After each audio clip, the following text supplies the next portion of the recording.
بسم الله الرحمن الرحيم. الحمد لله وحده والصلاة والسلام على من لا نبي بعده، لا رسول بعده ولا رسالة بعده ولا كتاب بعد كتاب الله. فقد قال الله تبارك وتعالى في القرآن المجيد والفرقان الحميد: أعوذ بالله من الشيطان الرجيم، بسم الله الرحمن الرحيم.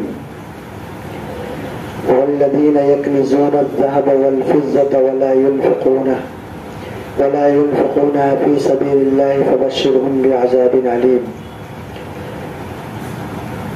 صدق الله العظيم.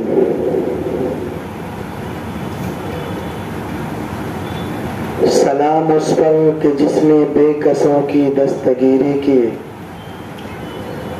سلام اس پر کہ جس نے بے کسوں کی دستگیری کی، سلام اس پر کہ جس نے بادشاہی میں فقیری کی، سلام اس پر کہ جس کے گھر میں چاندی تھی نہ سونا تھا، سلام اس پر پرانا بوریا جس کا بچھونا تھا، سلام اس پر جو امت کے لیے راتوں کو روتا تھا، سلام اس پر جو امت کے لیے راتوں کو روتا تھا، سلام اس پر جو فرش خاک پر جاڑے میں سوتا تھا۔ واجب الاحترام معزز سامعین اعزام، تمام تعریف و توصیف اس رب ذوالجلال کے لیے جس نے اس کائنات کو بنایا اور جس نے انسان کو اشرف المخلوقات بنایا، جس کے حکم سے پانی برستا ہے، ہوائیں چلتی ہے، اور جس کے قبضے قدرت میں عزت و ذلت ہے، جس کے قبضے قدرت میں مقدرات کے فیصلے ہیں، جس کے لفظ کن سے یہ دنیا عدم سے وجود میں آ جاتی ہے، جو چاہے تو بادشاہ کو منٹوں میں فقیر بنا دے، اور اگر اس کی چاہو تو فقیر کو تو بادشاہ بنا دے۔ اس خالق کائنات کو تمام کی تمام تعریفیں زیبا ہیں، اور حمد و صلات، درود و سلام نازل ہو آقا نامدار، مدنی کے تاجدار احمد مصطفیٰ محمد مصطفیٰ صلی اللہ علیہ وسلم کی ذات گرامی پر، جن کے صدقے طفیل میں اس امت محمدیہ کو ایک بہترین مذہب اور بہترین دین ملا، جس دین کے اندر اور جس دین کی وجہ سے اللہ تبارک و تعالی نے اس امت کے بہت سارے لوگوں کو عزت و سربلندی عطا کی، اور اسی دین کے عوض اللہ تبارک و تعالی اس امت محمدیہ کی دنیا کو بھی سنواریں گے اور آخرت کی زندگی کو بھی کامیابی و کامران فرمائیں گے۔ آپ 1400 سالہ تاریخ اٹھا کر دیکھ لیں، جن لوگوں نے اس دین کو اپنایا، اپنے سینے سے لگایا، جنہوں نے اس دین کے علم کو بلند کرنے کے لیے،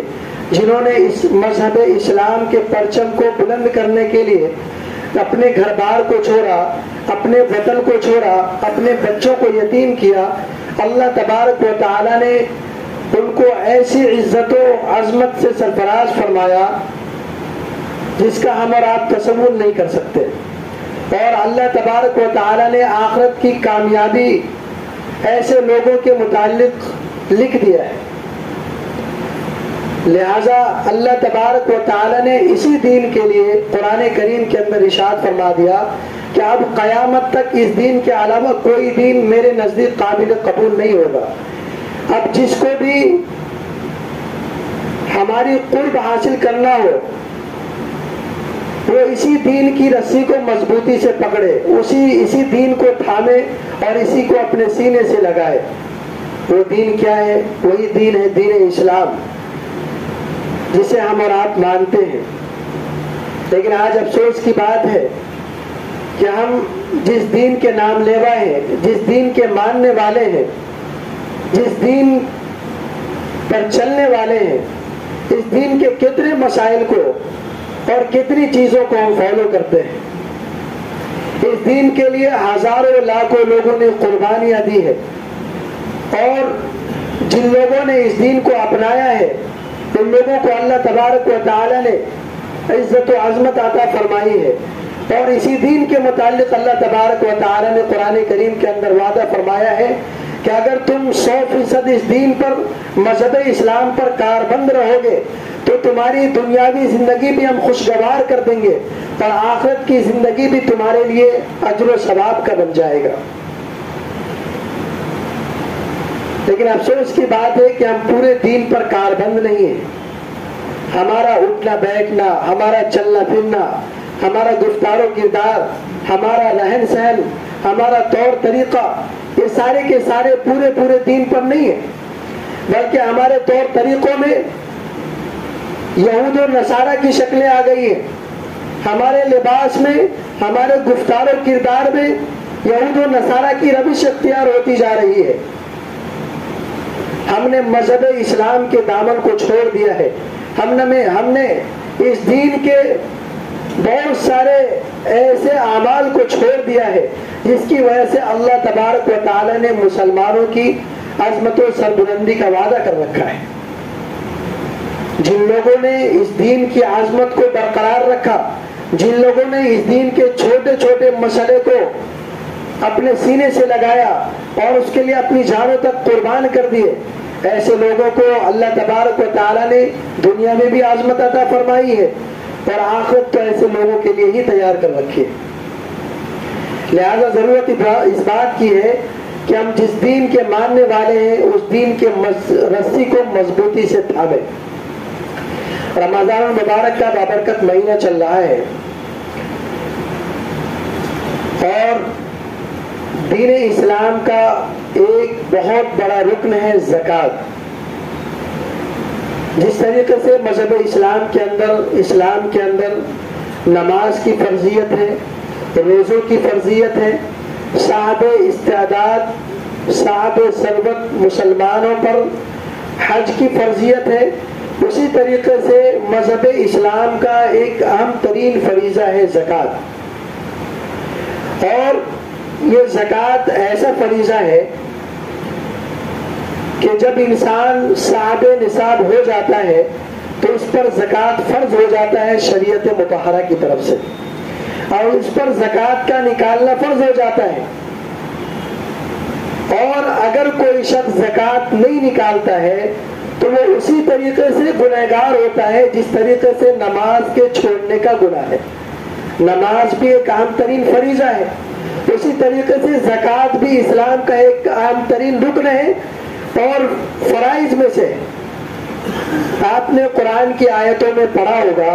اللہ تبارک و تعالی نے بہت سارے مقامات پر، بہت سارے جگہوں پر نماز کا بھی ذکر فرمایا اور زکوٰۃ کا بھی ذکر فرمایا۔ اقیموا الصلاۃ وآتوا الزکاۃ، نماز قائم کرو اور زکوٰۃ ادا کرو۔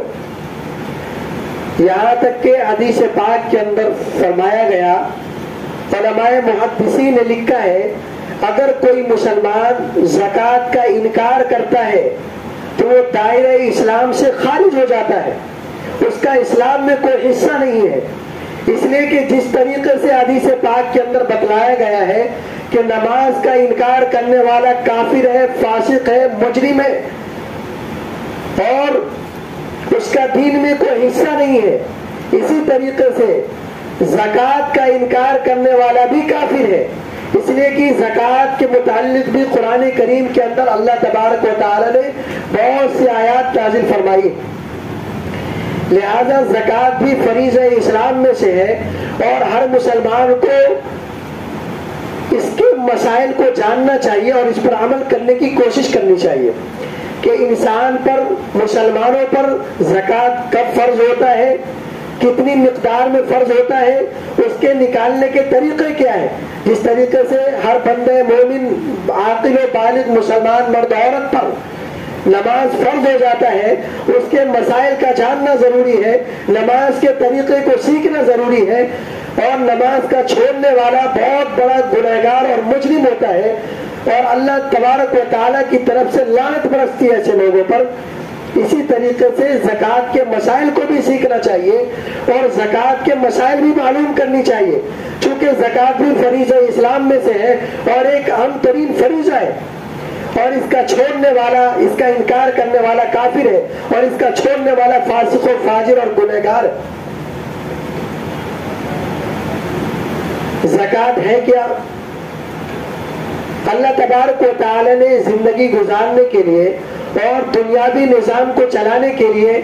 اللہ تبارک و تعالی نے ہر انسان کو ہر حیثیت کا بنایا ہے۔ کسی کو فقیر بنا دیا، کسی کو مسکین بنا دیا، کسی کو غریب بنا دیا، کسی کو مالدار بنا دیا، اور یہ اس لیے بنایا تاکہ دنیاوی نظام چلتے رہے اور ایک دوسرے سے لوگ منضبط رہے۔ اگر سارے کے سارے مالدار ہو جاتے تو بتائیں کوئی کسی کی عزت کرتا؟ نہیں کرتا۔ تو اللہ تبارک و تعالی نے قرآن کریم کے اندر ایک آیت ہے وَجَعَلْنَاكُمْ شُعُوبًا وَقَبَائِلَ لِتَعَارَفُوا، اللہ تبارک و تعالی نے ارشاد فرمایا کہ ہم نے تمام لوگوں کو ایک مرد و عورت سے پیدا کیا، اور کسی کا مرتبہ، کسی کی عزت و عظمت ہمارے نزدیک بڑھوتری نہیں ہے اور کسی کا بڑا ہوا نہیں ہے، بلکہ صرف اس وجہ سے ہے کہ وہ تقوی اختیار کرے، پرہیزگاری اختیار کرے تو اس کا مرتبہ ہمارے نزدیک بڑا ہوا ہے۔ اور ہم نے لوگوں کو خاندانوں میں، قبیلوں میں، جماعتوں میں تقسیم کر دیا تاکہ ایک دوسرے سے متعارف ہو سکے، ایک دوسرے کو پہچان سکے۔ اور حدیث پاک کی تعلیمات سے پتہ چلتا ہے کہ اللہ تبارک و تعالیٰ نے یہ جو درجے بنائے ہیں لوگوں کے، یہ اللہ تبارک و تعالیٰ کا نظام قانون ہے۔ اللہ تبارک و تعالیٰ ہر مسلمان، ہر بندے مومن کو آزمائش کے مراحل سے گزارتا ہے، کسی کو مال دے کر آزماتا ہے اور کسی کو فقیری میں آزماتا ہے۔ لہذا یہ جو زکوٰۃ کا نظام ہے، یہ اسلام کا ایسا نظام ہے جس سے ہر مسلمان تنگ دست، بے کس، مجبور، یتیم، غریب، مسکین، جس کو اللہ تبارک و تعالی نے گھر نہیں عطا کیا، جس کے پاس ایک وقت کے علاوہ دوسرے وقت کا کھانا نہیں ہے، جو یتیم ہے، جو مسکین ہے، جو غریب ہے، جو محتاج ہے، ایسے لوگوں کا انتظام فرمایا ہے اس زکوٰۃ کے فریضے کے اندر۔ وقت نہیں ہے، مختصراً میں یاد کر دوں کہ اللہ تبارک و تعالی نے یہ جو زکوٰۃ کا نظام بنایا ہے، تمام مسلمانوں کو یہ چند باتیں ذہن نشین کر لینی چاہیے کہ زکوٰۃ اسلام کا ایک اہم فریضہ ہے، اس کا چھوڑنے والا کافر ہے، جس طریقے سے نماز کا چھوڑنے والا کافر ہے، چونکہ قرآن کے اندر صراحتاً اس کی بہت ساری جگہوں پر آیات میں تذکرہ ہوا ہے۔ اور زکوٰۃ نکالنے سے اگر کسی کے ذہن و دماغ میں یہ بات ہو کہ انسان غریب ہو جاتا ہے، انسان کے مال میں کمی ہو جاتی ہے، تو یہ سراسر بھول ہے۔ اللہ تبارک و تعالی یہ مائنس پلس اوپر سے کرتے اور ان کے قبضے قدرت میں ہے، وہ جس کو چاہے فقیر بنا دے، جس کو چاہے مال و دولت عطا کر دے۔ تو حدیث پاک کے اندر آتا ہے کہ جو شخص مال کی زکوٰۃ نکالتا ہے، اللہ تبارک و تعالیٰ اس کے مال کو پاک فرما دیتے ہیں، اور ایسے شخص کے لیے جو زکوٰۃ نکالتا ہے اس کے مال کا استعمال کرنا صحیح ہو جاتا ہے، جائز ہو جاتا ہے، ہر مصرف میں وہ خرچ کر سکتا ہے، اور بغیر زکوٰۃ نکالے سارے مال کا استعمال کرنا اس کے لیے جائز نہیں ہوتا۔ اور اسی طریقے سے جو شخص زکوٰۃ ادا کرتا ہے، اللہ تبارک و تعالیٰ اس کے مال کے اندر اضافہ فرماتا ہے، بڑھوتری فرماتا ہے۔ یہ تو عقل سے لگتی ہوئی بات نہیں ہے، لیکن آپ تجربہ کر کے دیکھ لیں، چونکہ ہمالیہ پہاڑ اپنی جگہ سے ہل سکتا ہے، لیکن اللہ کے رسول علیہ الصلوۃ والسلام کی بات جھوٹی نہیں ہو سکتی ہے۔ یہ تمام مسلمانوں کا عقیدہ اور عقیدہ ہونا چاہیے۔ ہمارے نبی نے جو فرما دیا اس کے اندر ذرہ برابر بھی شک و شبہ کی گنجائش نہیں ہے۔ ہمارے نبی نے کہہ دیا کہ زکوٰۃ دینے سے مال میں بڑھوتری ہوتی ہے۔ بظاہر یہ نظر آتا ہے کہ ہمارا مال کم ہو رہا ہے، لیکن اللہ کے رسول نے فرما دیا کہ جو بندے مومن زکوٰۃ ادا کرتا ہے اس کے مال میں اللہ تعالیٰ اگلے سال اور اضافہ فرما دیتا ہے۔ اور ہر سال اگر وہ زکوٰۃ نکالتا رہتا ہے شریعت کے حکم کے مطابق، مسائل کے مطابق، تو اللہ تبارک و تعالیٰ ہر سال اس کے مال میں اضافہ فرماتا رہتا ہے۔ تیسری بات یہ ہے کہ اللہ تبارک و تعالیٰ اس کے مال کی حفاظت فرماتے ہیں۔ خطبات برطانیہ میں ایک چھوٹا سا واقعہ لکھا ہے، دارالعلوم مانڈلی والا بھروچ کے شیخ الحدیث نے ایک کتاب لکھی ہے خطبات برطانیہ، اس کا مطالعہ میں نے کیا تھا۔ اس کے اندر ایک واقعہ لکھا ہے کہ ایک صاحب ثروت شخص، ایک مالدار آدمی جو اپنے مال کی زکوٰۃ ہر سال پورے شرعی اعتبار سے نکالتا تھا، ایک مرتبہ وہ سفر پر گیا اور کسی سرائے میں قیام پذیر ہوا اور غسل خانے میں نہانے کو گیا۔ تو اس زمانے میں، جس زمانے کا یہ واقعہ ہے، یہ نوٹوں کے شکل میں پیسے نہیں ہوتے تھے بلکہ اشرفیاں ہوتی تھی، اور ایک تھیلی ہوتی تھی، اس تھیلی کے اندر اس کو جمع کر کے رکھا کرتے تھے۔ تو ایک سرائے کے غسل خانے میں جب وہ غسل کرنے گیا تو وہ جو اشرفیوں کی تھیلی تھی وہ اس غسل خانے میں بھول گیا اور وہ آگے سفر کو چل دیا۔ کافی دور چلا گیا تو اس کو خیال آیا کہ میرا سارا مال تو سرائے کے غسل خانے میں رک گیا ہے، جبکہ اس شخص نے اس سارے مال کا زکوٰۃ حساب سے نکال دیا تھا۔ ایک شخص اس غسل خانے میں داخل ہوا، دیکھا تو سانپ کی شکل اختیار کیا ہوا ہے وہ مال، اور وہ اس کے ڈسنے کو دوڑ رہا ہے، لہذا کوئی شخص اس غسل خانے میں داخل نہیں ہو سکا۔ اور جب وہ شخص واپس آیا اس کو خیال آیا، جب وہ سرائے کے غسل خانے میں آیا تو وہ اپنا مال کا پوٹلا غسل خانے کے اندر پایا صحیح سلامت، اور وہ مال کو لیا اور چلا گیا۔ تو اللہ تبارک و تعالیٰ نے اس طریقے سے حفاظت فرمائی اس کے مال کی۔ تو بہت سارے واقعات ہیں، جو شخص مال کی زکوٰۃ ادا کرتا ہے اللہ تبارک و تعالیٰ اس کے مال کی حفاظت فرماتے ہیں، اور جو شخص مال کی زکوٰۃ نہیں نکالتا ہے اس کا بھی واقعہ ہم اور آپ آئے دن مشاہدہ کرتے رہتے ہیں۔ آپ کو پتا ہوگا، آپ اور ہم دیکھتے ہیں کہ آئے دن چلتے ہوئے مال کی کمی نہیں ہے، مالوں کی ریل پیل ہے، دولت کی ریل پیل ہے، لیکن چلتے ہوئے ایکسیڈنٹ ہو گیا، 4 لاکھ 5 لاکھ کا نقصان ہو گیا۔ یہ کیوں ہوتا ہے؟ ایک جھٹکے میں لاکھوں روپے ضائع ہو جاتے ہیں۔ یہ اس مال کے زکوٰۃ نہ نکالنے کی نحوست ہوتی ہے، کیونکہ اس مال کی حفاظت کی ذمہ داری اللہ تبارک و تعالیٰ نے نہیں لے رکھی۔ اور جو شخص مال کی زکوٰۃ نکالتا ہے، کروڑوں دولت ہے، لیکن اللہ تبارک و تعالیٰ اس دولت میں اور اضافہ ہی فرماتا ہے۔ ایسے شخصوں کو بھی ہم نے دیکھا ہے جو رمضان المبارک کے 15 دنوں کے اندر بیٹھ کر صرف اور صرف زکوٰۃ نکالتے ہیں، اور 15 دن زکوٰۃ نکالا، اگلے سال اگلے رمضان میں 20 دن ہو جاتا ہے، ہر سال ان کے مال میں اضافہ ہوتا رہتا ہے۔ تو اللہ تبارک و تعالیٰ زکوٰۃ نکالنے والوں کے مال میں اضافہ فرماتا ہے، اس کے مال کی حفاظت فرماتا ہے، اور نہ نکالنے والوں کے مال کو ضائع فرماتا ہے۔ اور ایسے لوگوں کے لیے سارے مال کا کھانا جائز نہیں ہے، درست نہیں ہے۔ اور اللہ تبارک و تعالیٰ جو لوگ مال کو جمع کر کے رکھتے ہیں، کل قیامت کے دن اس کے مال کو گلے کا ٹوک بنا دیا جائے گا اور سانپ کی شکل میں اس کو ڈسا جائے گا، اور وہ خزانے کی شکل میں جس کو وہ جمع کر کے یہاں رکھتا تھا اس کو ڈسا جائے گا، اور کل قیامت کے دن اس کو عذاب میں مبتلا کیا جائے گا۔ اور جب مر جائے گا تو جب قبر کے اندر جائے گا تو قبر کے اندر بھی زکوٰۃ نہ نکالنے والوں کو عذاب میں مبتلا کیا جائے گا۔ لہٰذا ضرورت اس بات کی ہے کہ اس فریضے کو بھی سمجھے۔ ایک اور بات یہ ہے کہ زکوٰۃ کا تعلق رمضان سے نہیں ہے، زکوٰۃ جب انسان پر فرض ہو جائے اسی وقت زکوٰۃ نکال دینی چاہیے۔